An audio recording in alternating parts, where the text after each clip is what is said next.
Okay guys, this is just a quick update for the Dow Jones and a couple of other correlated markets.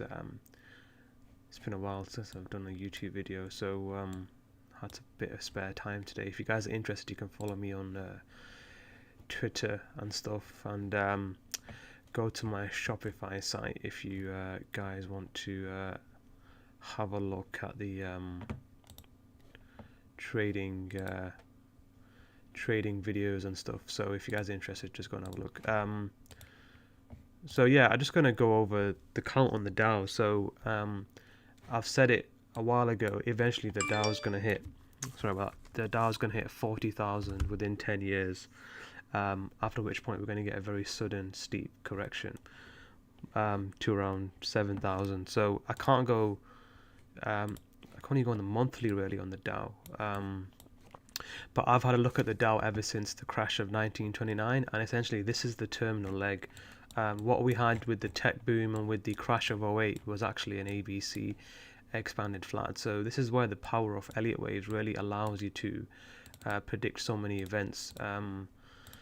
It's very clear that this was an expanded flat. As you can see, A, B, and then 1, 2, 3, 4, 5 for a C wave. And now we're going into the terminal leg for the Dow, and we're going to finish up a basically 120-year cycle. Well, I mean, the crash of 1929 was in 2029. So I can see the Dow hitting 40,000.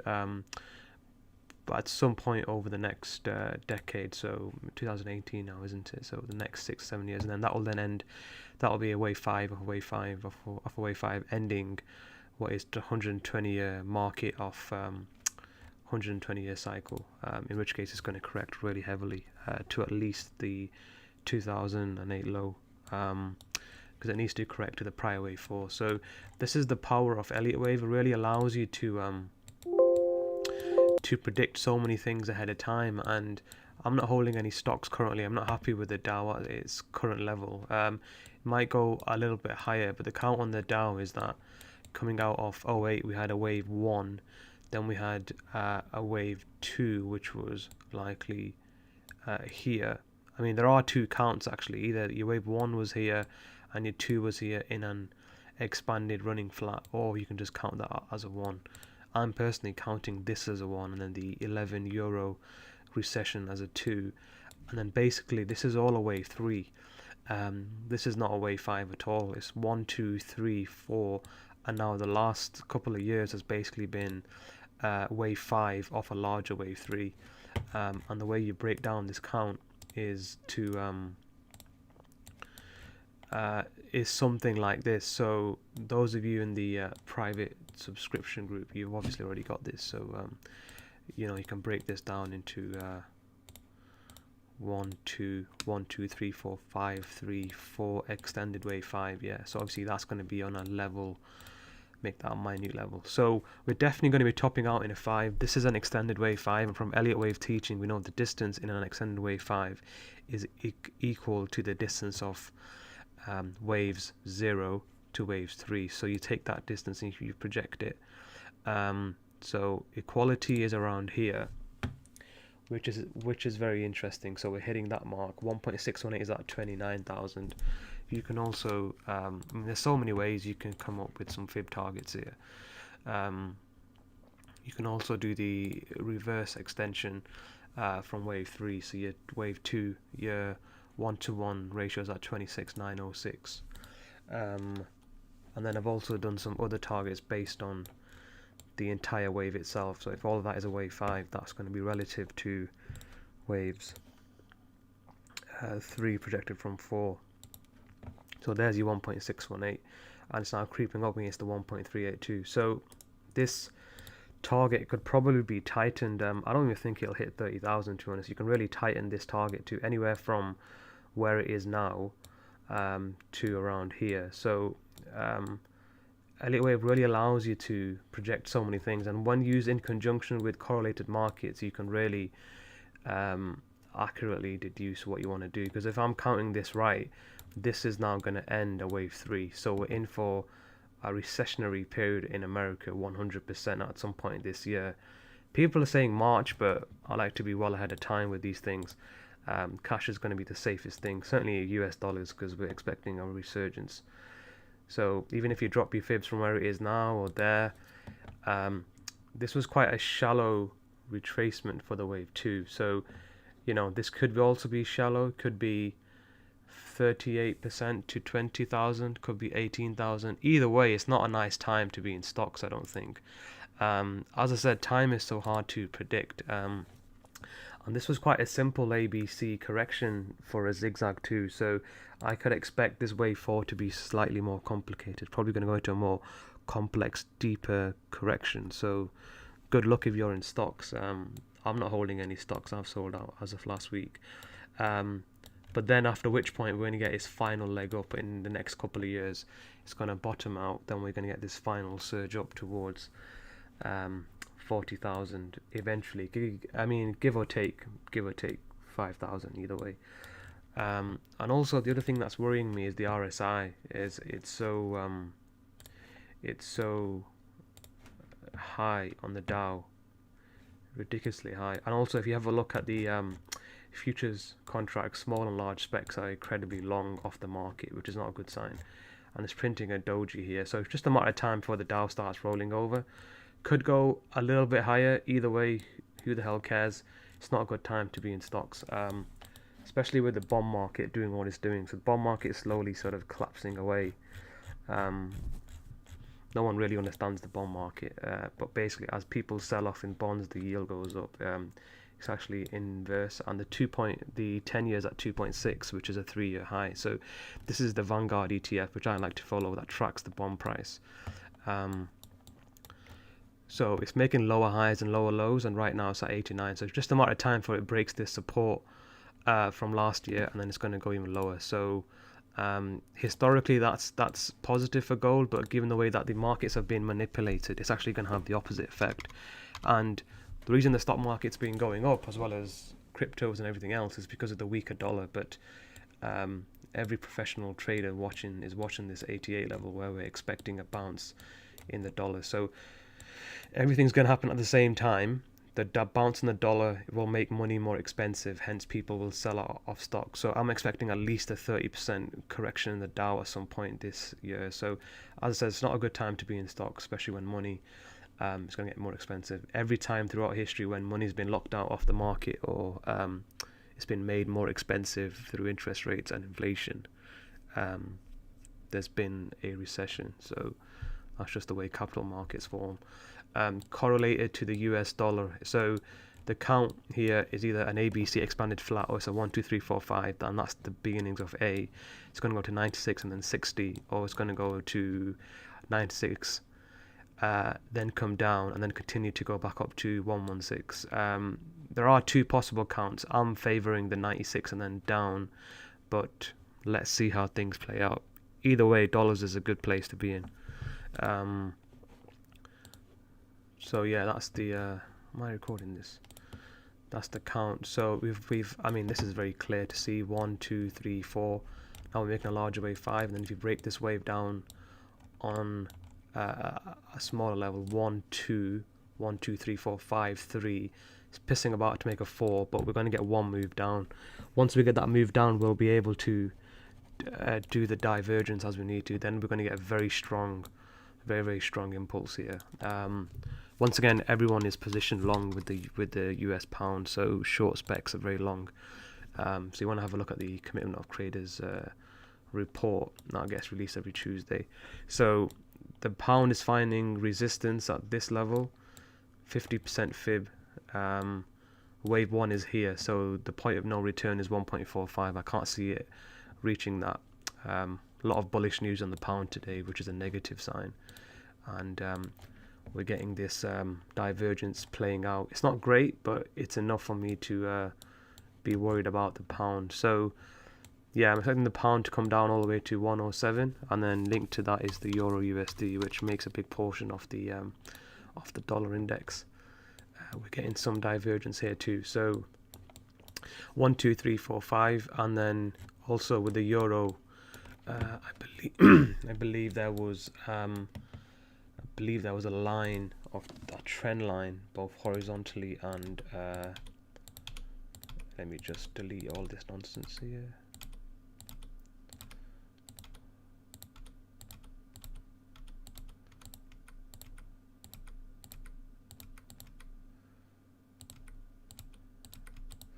So there was this support, and then there was this support here, which is pushing on right now. So this was the 2008 crisis low. Hit that again, hit it here, here.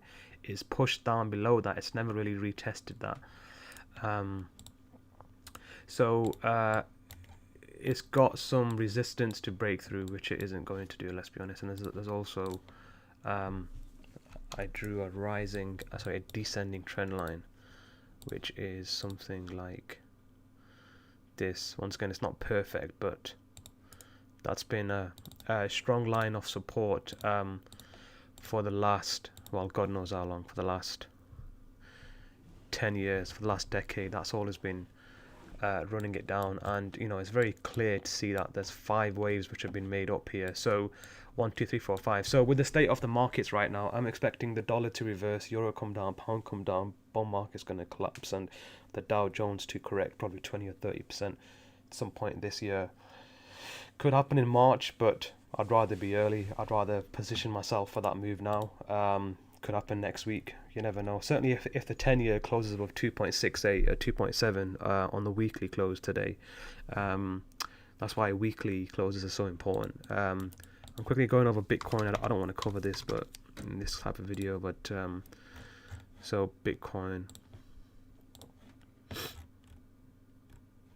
Yeah. So I'm trying desperately to count 5 waves down into here, but I can't. So this was the count I showed to my private subscribers last Friday. So I advise them to go into cash because it's a little bit risky here. Typically wave 3s are face ripping in their movement. So if that's an A, this is basically an ABC. Yeah. So ABC A, ABC B, 1, 2, 3, 4, 5 C. So it went into a complex correction for the B wave. This is a 1, a shallow 2. I can't count 5 waves here comfortably. I want to say this is the bottom, but I can't. So C waves, they don't usually last. They're not usually this quick, and they're not usually this shallow. They're minimum 1 to 1. You could argue 1 to 1 has been reached, and it has, but I've got lower targets, so at least here, and then probably even as low as here. So those are my targets. I'm sticking to them. If you don't think that's accurate, then you can go do one. But I've made this mistake before where I've tried to count 5 waves when there aren't any. So you know, you could say 1, 2, 3, 4, 5 maybe, or a 1, 2, 3. All that is a 4. That's a 5. But I'm not happy with that because that's quite a short wave. Even though it's not the shortest, I'm not happy with that. As far as I'm concerned, the point of no return for a short position on the Bitcoin, or to be long on Bitcoin, to be short, is going to be here. So it's 12,814, because very logically in Elliott wave teaching, if I just show you the wave counts, this is where Elliott wave is amazing, because 1, 2. So with Elliott wave, we know wave 4 can't cross wave 1. So if this wave somehow makes its way up past 1280, whatever this is here, we must have counting it wrong. Therefore, this must be the bottom. Therefore, we must have to reassess the wave count and make a bullish 1, 2, 3, 4, 5 out of this. Then expect a retracement, and then we got on the long side. But so far, that hasn't happened yet. So I'm going to stick by my count. But the minute this wave 4, so this is referring to this wave here, crosses wave 1, which is here, this count must be invalidated. Therefore, the only logical conclusion is that we must have had 5 waves down in some way, shape or form. That's the bottom of C. The correction's over. Obviously, it's not a good time to buy here because it's likely they'll find some resistance anyway, but it's likely all of that will then be a 1. Then you're waiting for the 2. Okay. As far as I'm concerned, that probability isn't.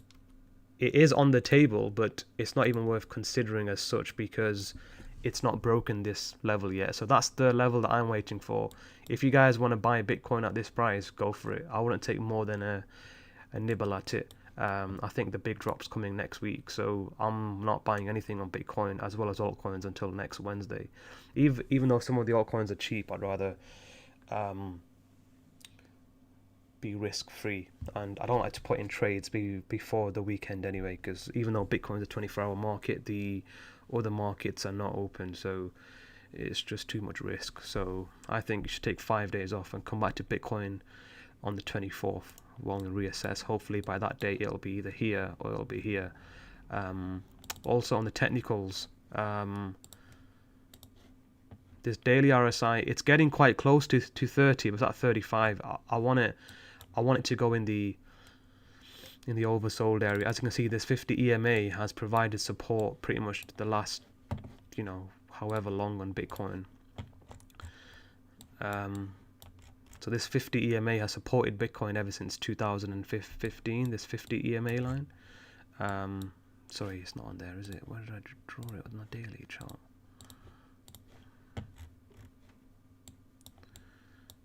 Yeah, so it's pretty supportive of the price, the 50 EMA, the whole way up. Obviously, there's been the occasional time where it's crossed below, but it's never really closed underneath it. So and right now the 50 is rolling over and it's providing some sort of resistance to the price. So it's not Bitcoin at this moment in time. I don't want to be anywhere near it. I'm not happy with this close. Okay, that's not a good close. That is a doji candle. That's a good typical textbook reversal candle, but it's not been confirmed at all. So if you guys are interested in knowing about confirmation and whatever else, just have a look at here. FF new and FF008 are the discount codes. So there's no confirmation there, and the trend is clearly down. So don't fight the trend. You never catch a falling life, and dogs who chase cars will eventually get run over. So and now the 50 here since November the 13th was providing support. Now it's obviously resistance. So I'm not going to fight this trend. I'm not going to rush back into Bitcoin. There's too much risk over the weekend anyway. So I'm aiming for Wednesday, Thursday, Friday to get back in, and hopefully it'll be at a price which I'm comfortable with. Anyway, see you guys soon.